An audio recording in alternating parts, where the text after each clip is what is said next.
Hello. Hello. Hello. Hello. Terima kasih kerana anda memilih Kokoci TV. Kuala Lumpur, pihak yang mengejar harta bukannya isteri arwah Abang Boceh, sebaliknya plaintif, kata Hakim Zulkarnain Hassan di Mahkamah Session di sini pada Jumaat. Beliau berkata demikian ketika keputusan prosiding kes saman fitnah membabitkan keluarga Ali Puteh atau nama sebenarnya Syed Ali Mubarak Syed Muhammad Rizwan terhadap Siti Nur Hidayah Muhammad Ali selaku defendan.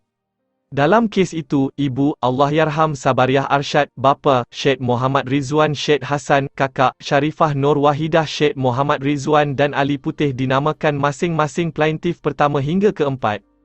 Ketika membaca keputusan penghakimannya, Zulkarnain berkata, setelah meneliti semua keterangan saksi dan hujahan peguam, mahkamah berpuas hati bahawa pihak yang mengejar harta ialah bukannya defendan sebaliknya plaintif. Katanya, ia jelas pada hari kedua Abam atau nama sebenar Syed Umar Mokhtar Syed Muhammad Rizwan meninggal dunia, ahli keluarga plaintif adalah pihak yang mengajak Siti Nur Hidayah untuk berbincang mengenai harta arwah. Malah telefon arwah diambil oleh Ali Puteh manakala beg duit arwah diambil arwah ibunya. Perbuatan itu seolah-olah tidak memahami kesedihan isteri arwah yang juga dalam dilema sedang memikirkan bagaimana untuk mengharungi masa depan dan membesarkan anak yang masih kecil, katanya.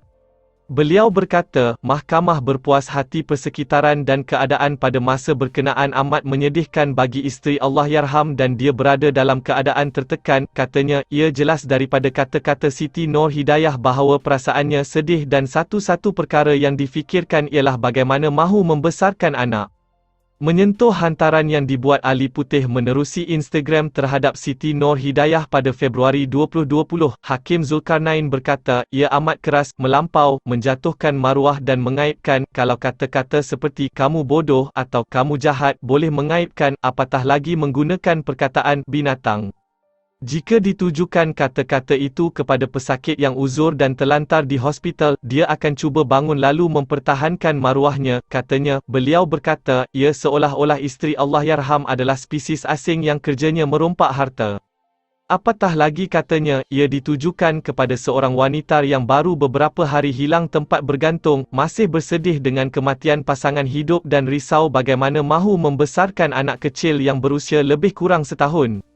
Mahkamah Session pada Jumaat memerintahkan Ali Puteh membayar RM60,000 kepada Siti Nur Hidayah kerana mengeluarkan kata-kata mengaibkan di Instagram 2 tahun lalu. Pada Mei 2020, Siti Nur Hidayah, 30, telah memfailkan saman fitnah terhadap Ali Puteh, 34, berhubung kenyataan yang dibuat pelawak itu di akaun Instagramnya yang antara lain menggambarkan dirinya seorang yang tidak bertanggungjawab.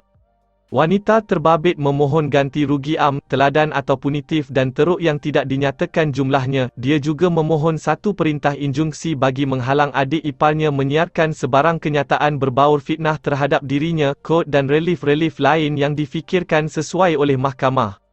Dalam prosiding pada Jumaat, Ali Puteh diwakili Peguam Nur Razmir Zakaria manakala Siti Nur Hidayah diwakili Peguam Muhammad Ibrahim Muhammad, sementara usahawan kosmetik Datuk Seri Alif Syukri Kamal Zaman diwakili Peguam Hasyahari Johari Mawi. Dalam prosiding sama, mahkamah turut menolak saman fitnah yang dikemukakan Ali Puteh dan 3 ahli keluarganya yang lain terhadap Siti Nur Hidayah dan Alif Syukri dengan kos sebanyak RM13,000. Dalam saman itu, Ali Puteh bersama bapanya, Syed Muhammad Rizwan, 67, Sabariah dan kakak sulungnya, Sharifah Nur Wahidah, 44, pada Julai 2020 memfailkan saman fitnah terhadap Alif Syukri dan Siti Nur Hidayah berhubung satu temu bual yang disiarkan secara langsung di akaun YouTube usahawan kosmetik itu. Temu bual itu didakwa telah menjatuhkan maruah, mengaibkan dan memfitnah Ali Puteh sekeluarga. Sehubungan itu, Ahli Puteh dan keluarganya memohon satu perintah menghalang Alif Syukri dan Siti Nur Hidayah daripada mengeluarkan sebarang pernyataan fitnah. Mereka juga memohon agar kedua-dua individu itu membuat permohonan maaf secara terbuka, menarik balik dan memadamkan video temu bual yang berbaur fitnah tersebut di kesemua media sosial milik Alif Syukri. Turut dimohon ialah ganti rugi teruk dan teladan yang akan ditaksirkan kemudian oleh mahkamah serta kos dan relief lain yang difikirkan kemudian. Kemelut antara kedua-dua individu itu tercetus selepas kematian Abang Boceh pada 10 Februari 2020 akibat demam panas. Ya, kejap-kejap. Nak lihat apa seterusnya? Subscribe dulu, okey? Okey, sedikit ya. Janji. Okey. 1, 2, 3. Okey, subscribe. Terima kasih. Jangan main-main dengan sumpahan mulut aku.